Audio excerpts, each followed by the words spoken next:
We have been looking at Iqbal's discussion of rationalism um, in Germany, and what he says that in Germany rationalism appeared as an ally of religion. And we said that the rationalism we are talking about here is post-Cartesian rationalism, in which is subject-centered, and the religion we are talking about is the Protestant religion, basically. And what binds post-Cartesian or Cartesian rationalism and Protestant religions are many things.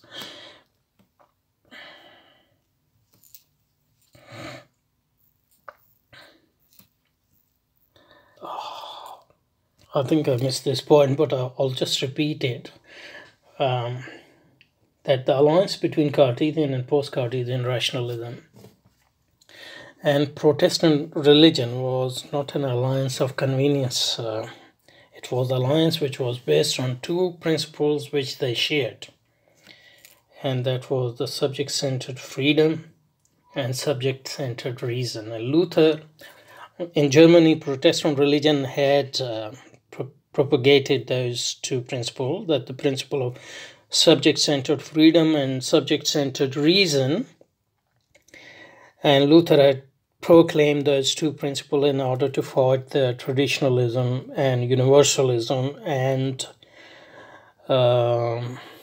scholasticism of the Catholic Church. And post-Cartesian and Cartesian rationalism in Germany was also based on those reasons, because Descartes' philosophy is based on those two reasons: subject-centered freedom and subject-centered reason. That's why the alliance between Protestant religion and rationalism in Germany wasn't an alliance of convenience. It was alliance which was based on broadly an agreement with these two principles. Obviously, based on these principles, they can diverge as to their positive doctrine, which they did, but not at this stage, at least. And rationalism in Germany was also closely aligned with Enlightenment, because this rationalism is not just any rationalism, it is a Cartesian rationalism, post-Cartesian rationalism. And post-Cartesian rationalism is based on these two principles of freedom and subject-centered reason, and Enlightenment was based on these two reasons as well, as we'll see. So Protestant religion and rationalism alliance was the alliance not of convenience, but alliance of principle. And the third and important thing which bound them even more was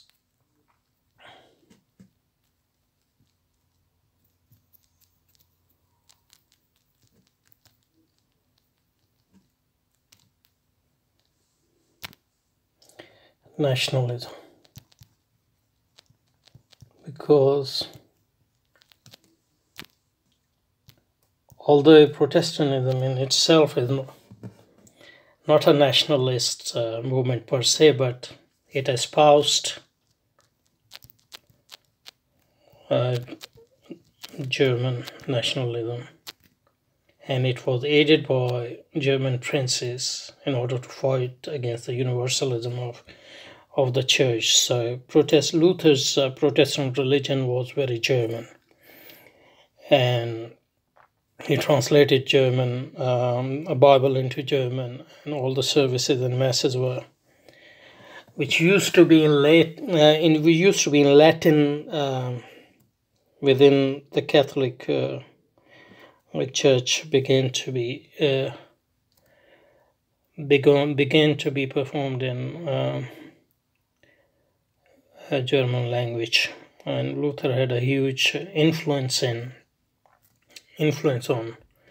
the development of modern German language and philosophy. Starting around when Kant started writing, started to be written in German as well. Although Baumgarten and Wolff and Leibniz's work were mostly in Latin, still. And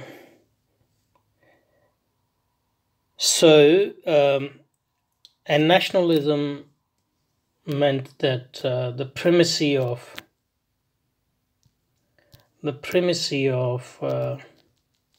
national interests and the primacy of the prince was accepted by Protestant religion, and it was the princes who established and funded universities, the universities in which Cartesian and post-Cartesian rationalism was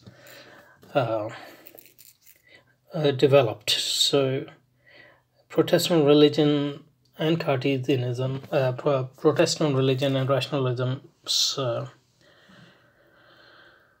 alliance in Germany was very intimate, to say the least. So in Germany, rationalism appeared as an ally of religion for the reason we just talked about, but she soon realized that the dogmatic side of religion, that is the side of metaphysical beliefs, was incapable of demonstration.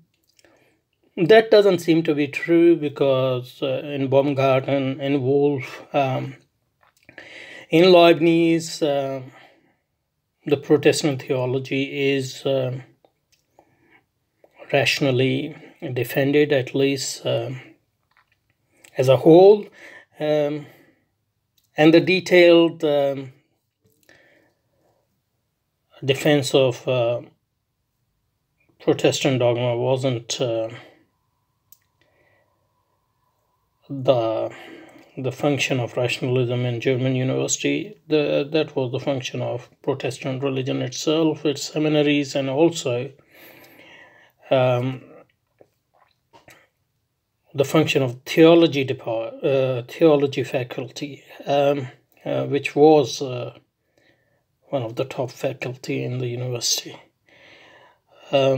So saying the only course open to her was to eliminate dogma from the sacred record doesn't seem to be true. It ultimately did, but for not at that time, and not for the reason Iqbal is talking about here. Iqbal did his PhD in Germany, but his PhD was not on German philosophy, but was on Islamic philosophy, metaphysics, development of metaphysics in Persia. I would never understand why people go to Germany or England to study development of metaphysics in Persia. But on the whole, Iqbal is well aware of German intellectual tradition. If you read his Peyam-i-Mashriq, which was written as a response to Goethe's East-West Divan, and he wrote an introduction to that. The Peyam-i-Mashriq is in Persian, but the introduction he wrote is in Urdu. And if you read that introduction, you can see that he is well aware of the literary and the philosophical scene in Germany as a whole. So he's very much aware of the German literature, especially Goethe and the literature surrounding him. And also, obviously, he had a huge Hegelian influence, but his Hegelian influence doesn't come mainly through Germany. It comes through his philosophical training, first in Lahore and then in Cambridge, which was under British Hegelians, because it's hard to find actually the full record of his studies in Government College Lahore and in Cambridge University, where he did a BA in philosophy. But we know that some of his teachers were British Hegelians, and British Hegelianism until Russell and Moore appeared before the First World War was a dominant philosophy in British and English universities.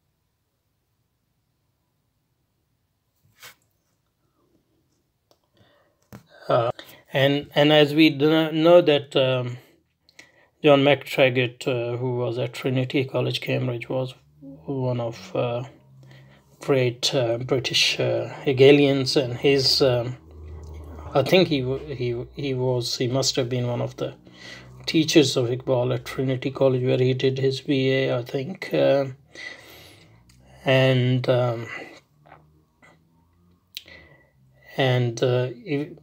even in Reconstruction, in this chapter we are doing, and the next chapter, you can see the influence of McTaggart in his discussion of the nature of time and all that. But having said that, it doesn't seem that Iqbal had done any deep study of German rationalism. Apart from that, although he must have studied Nietzsche very well, because there's a huge influence of Nietzsche, not just here, but also in his poetry. But soon realized that, and I don't think he studied Protestantism or realized the importance of Protestantism that much. But she soon realized that the dogmatic side of religion was incapable of demonstration. This doesn't seem to be true, as we have discussed several times. The only course open to her was to eliminate dogma from the sacred record. And no such thing was done, and I think no such thing was possible at the time, because German rationalism was under the German university, and German university was under German prince, and German prince were,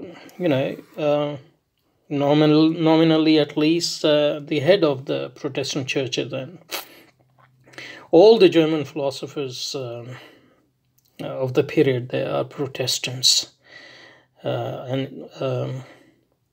so it doesn't seem, it's not just that they don't want to offend the authorities, but they most of them come from Protestant backgrounds, and it doesn't seem that they wanted to eliminate dogma or anything.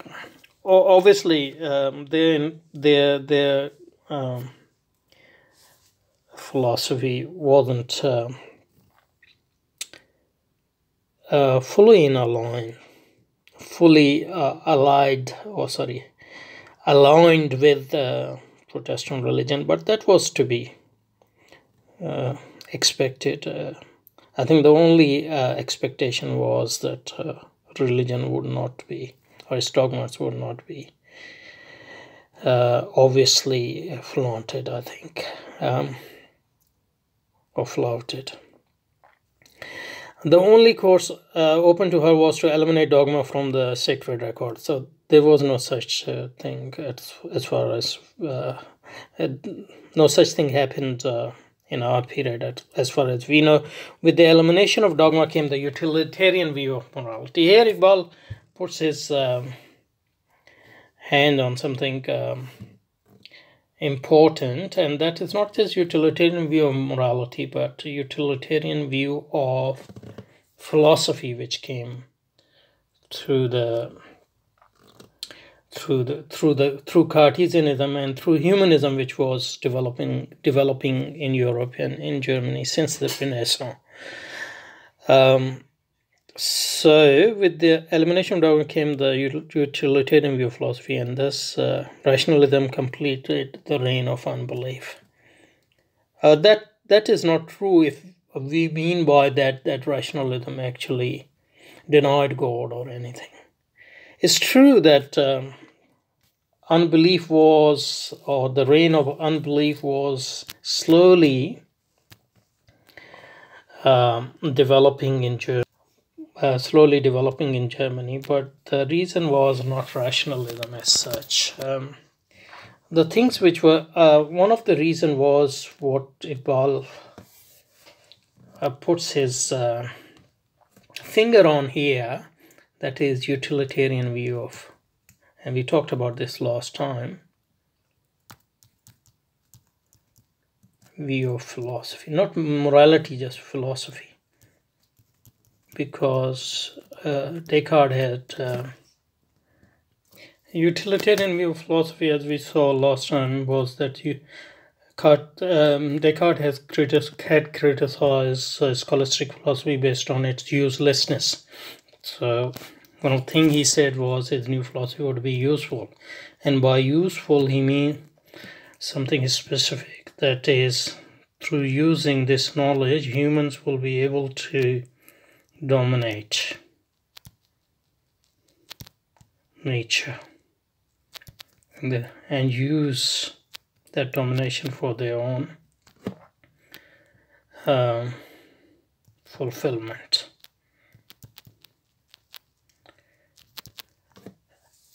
And this usefulness was part of both type of Cartesian philosophy, rationalism as well as empiricism. So we'll find in Wolff that's all, and that's related to enlightenment as well, because enlightenment also. So Wolff was also a proponent of enlightenment in Germany. Centrality of subject-centered freedom and reason. And empiricism, for example, Christian Thomasius, although opposes rationalism at a certain point, but agrees with rationalism on the need for useful philosophy. And this useful philosophy is related to the larger movement in Europe which was developing since the 14th, 15th century, and that is capitalism. So it's not that rationalists were propagating unbelief.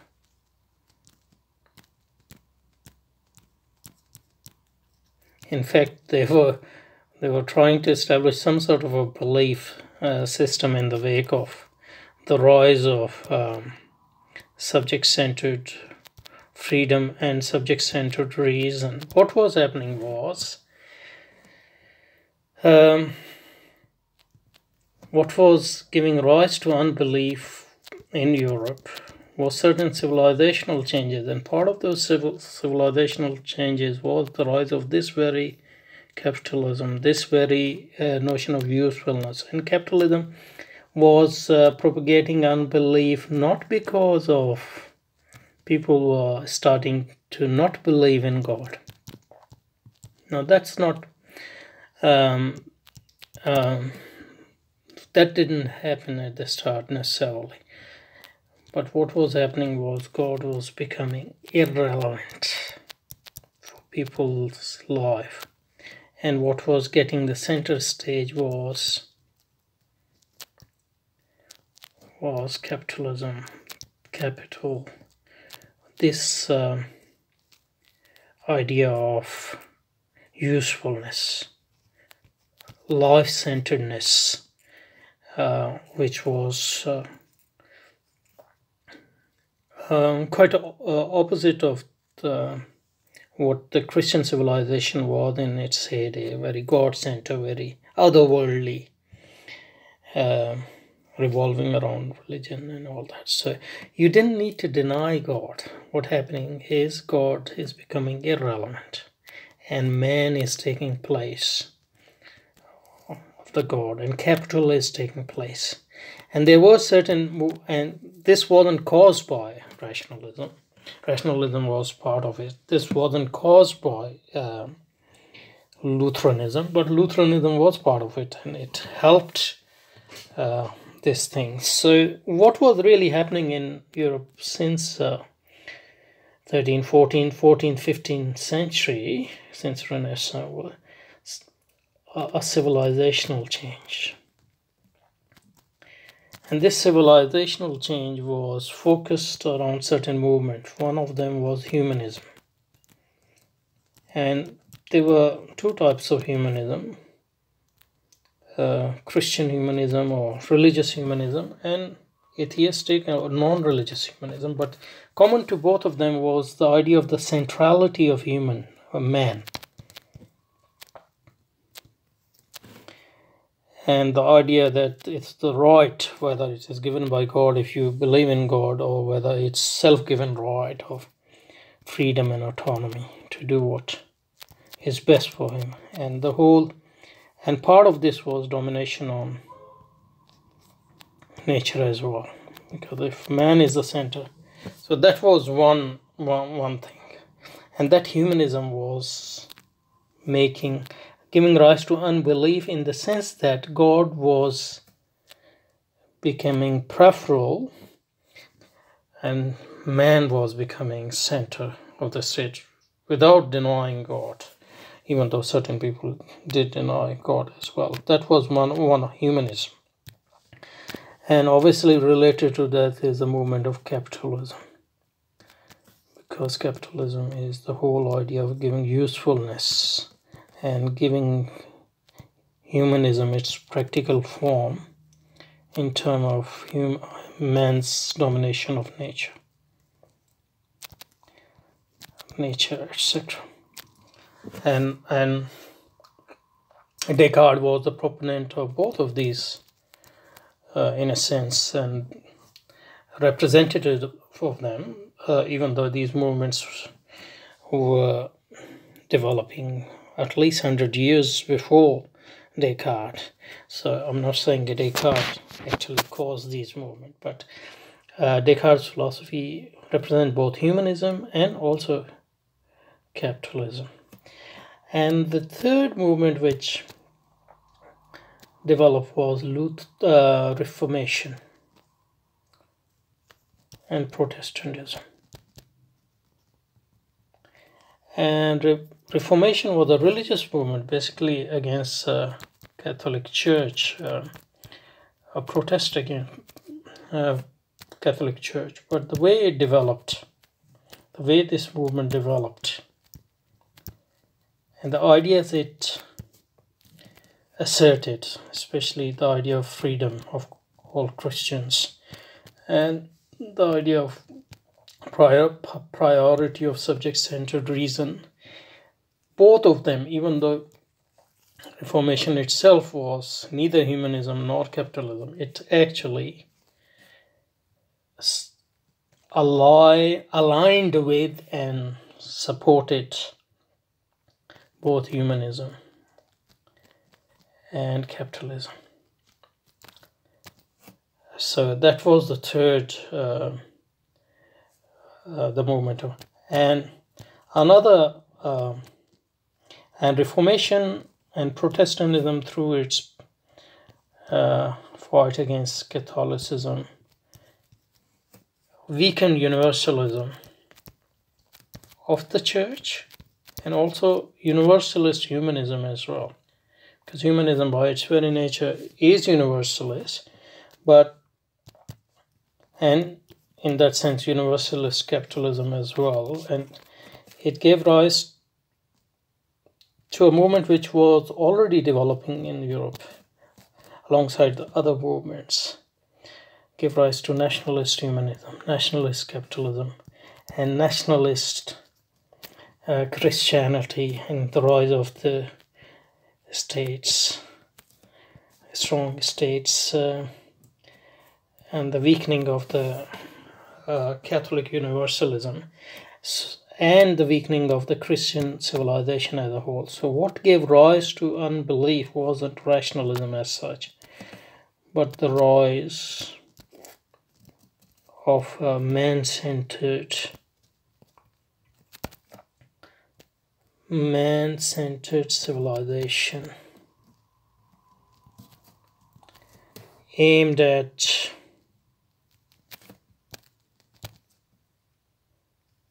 establishing human self-determination and domination. And this basically weakened or gave rise to unbelief in the sense that, not in the sense that people necessarily started not believing God, but God became irrelevant, and new conception of what God is also emerged, where God became an instrument of humanity, etc. And obviously, eventually, it gave rise to outright rejection of unbelief in God as well. But the new civilization, which was humanistic, nationalistic, capitalistic, didn't require unbelief in the sense of not believing in God, but what it required was irrelevance of God, or as far as God was relevant, God should be the instrument of humanity rather than the other way.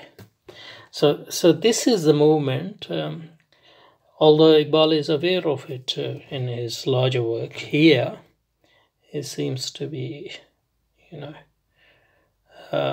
ignoring this movement and focusing on rationalism as if rationalism was cause of all these things, which it wasn't.